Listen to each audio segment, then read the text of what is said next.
नंदा अनंत जाधव यांच्या पूर्वजांनी दिलेली ही जमीन, बाळकृष्ण राजाराम जाधव यांच्या पूर्वजांनी दिलेली ही धम्मासाठी धम्मदान म्हणून दिलेली ही जमीन, याचं पावित्र्य टिकवण्याचा हर संभव सगळे लोक, स्थानिक आणि मुंबईचे लोक प्रयत्न करीत आहेत. 2-3 वेळा त्याचं नूतनीकरण झालेलं आहे, नवीनीकरण झालेलं आहे. या ठिकाणी मंडप नव्हता, तो मंडप करण्याचा प्रयत्न केलेला आहे. जुना बांध होता, तो ठिकाणी या ठिकाणी चिरेबंदी बांध करण्याचा प्रयत्न केलेला आहे.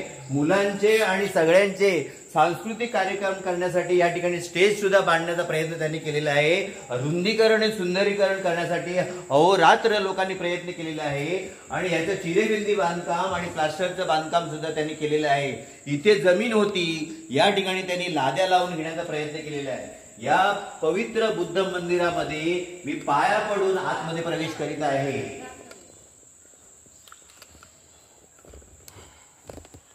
ही नव्याने भगवंताची मूर्ती या ठिकाणी प्रतिष्ठापित केलेली आहे. कळलं की नाही? या ठिकाणी ही पितळेची मूर्ती भगवान बुद्धाची आणि बाबासाहेबांची मूर्ती आहे.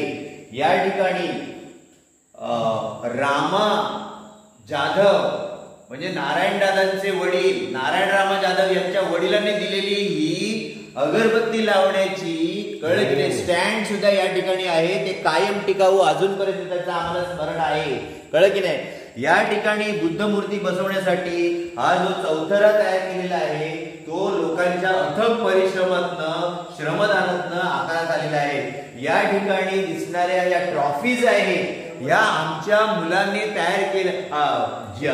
गावोगावी जाऊन निरनिराळ्या टुर्नामेंट, टेनिसच्या, क्रिकेटच्या टुर्नामेंट भरतात. त्या टुर्नामेंट मध्ये विजयी झालेले क्रिकेट वीरांनी, आमच्या मुलांनी आपलं कौशल्य पणाला लावून मिळवलेले एक कप आहे, विजयी कप आहे.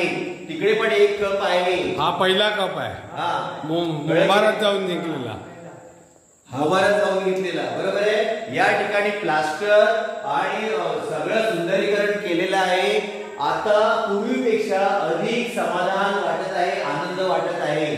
लोकांचे श्रम आणि लोकांचा पैसा याच्यासाठी खर्च झालेला आहे. त्याचप्रमाणे पंचशीलचा पैसा खर्च झालेला आहे आणि त्याचप्रमाणे या ठिकाणी ग्रामपंचायती मार्फत सुद्धा अनुदान प्राप्त झालेलं आहे.